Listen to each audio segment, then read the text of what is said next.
नमस्कार, आप देख रहे हैं राजीव टाइम्स में हूं आराधना रामदेव।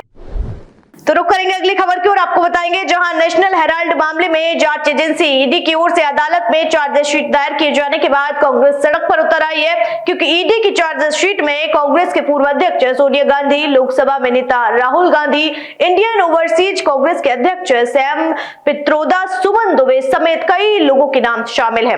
इसी कड़ी में मध्य प्रदेश विधानसभा में नेता प्रतिपक्ष उमंग सिंघार ने नेशनल हेराल्ड मामले में ईडी की कार्रवाई पर सवाल उठाते हुए भाजपा पर जमकर हमला बोला है। आपको बता दें, जहां उमंग सिंघार ने कहा कि दरअसल कांग्रेस ने इलेक्टोरल बॉन्ड का मुद्दा उठाया, भाजपा ने इसके जरिए हजारों करोड़ों का अवैध चंदा लिया। क्या ये करप्शन नहीं है? भाजपा ने करप्शन को भी देश में लीगल कर दिया है। उन्होंने कहा है कि भाजपा ईडी और आईटी जैसी एजेंसियों के जरिए कंपनियों पर भी दबाव बनाती है और चंदा लेती है। नेता प्रतिपक्ष ने कहा कि मध्य प्रदेश में भी सौरभ शर्मा का मामला हुआ, जिसमें लोकायुक्त ने चार्जशीट फाइल की नहीं की और उसे जमानत मिल गई। नेता प्रतिपक्ष ने आगे कहा कि भाजपा खुद के घोटालों पर कभी जांच नहीं कराती है। प्रदेश में जल जीवन मिशन में हजारों करोड़ का घोटाला हुआ, परिवहन घोटाला हुआ और नर्सिंग जैसे घोटाले हुए, लेकिन भाजपा की सरकार अपने ही मंत्री बचा रही है। आपको बता दें, इनकी कथनी और करनी में अंतर है। उन्होंने कहा है कि इस अन्याय के खिलाफ पूरी कांग्रेस पार्टी मजबूती के साथ सोनिया जी और राहुल जी के साथ खड़ी है। भाजपा के हथकंडों से कांग्रेस पार्टी डरेगी नहीं और जनहित के मुद्दे उठाती रहेगी। उन्होंने ये भी कहा कि अब जरूरत है कि इस पर चर्चा हो कि कैसे भाजपा देश में लोकतंत्र को खत्म करना चाहती है। मेरी मांग है कि जल्द से जल्द सोनिया जी और राहुल जी पर लगा केस वापस होना चाहिए, क्योंकि लोकतंत्र बचेगा तो हम और आप बचेंगे। देश के अंदर भारतीय जनता पार्टी ऐसा लगता है कि लोकतंत्र में जो विपक्ष की आवाज उसको खत्म करना चाहती है। नेशनल हेराल्ड का मामला वापस से इसकी फाइलें खोली गई, जिसमें सोनिया जी और राहुल जी जो जांच खत्म हो चुकी थी, जांच वापस से ओपन किया गया। ये भारतीय जनता पार्टी लोकतंत्र के अंदर विपक्ष की आवाज को दबाना चाहती है।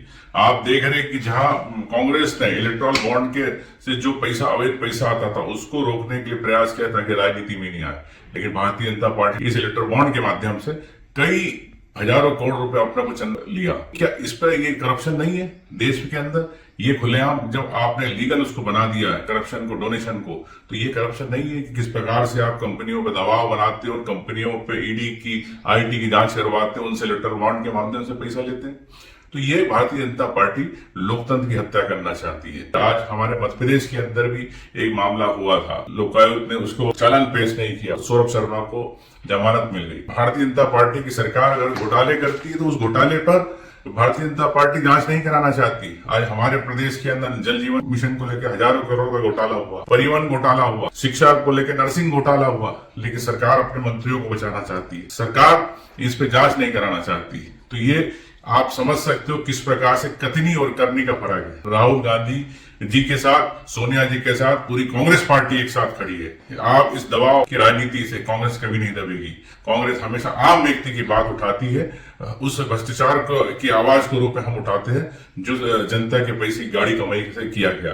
देश के अंदर इस पर चर्चा होना चाहिए कि दबाव की राजनीति कब तक चलेगी, लोकतंत्र की हत्या कैसे की जा रही है, ये आम जनता देख रही है। सरकार को तत्काल ईडी के मामले में राहुल गांधी जी और इस पे से सोनिया जी पे से जांच वापस लेना चाहिए। इस प्रकार से अगर विपक्ष की आवाज को आप दबाएंगे तो मैं समझता हूं कि देश के अंदर लोकतंत्र बचने वाला नहीं। इसीलिए कांग्रेस पार्टी कहती है संविधान बचाओ, संविधान रहेगा तो लोकतंत्र रहेगा, लोकतंत्र रहेगा आप और हम रहेंगे।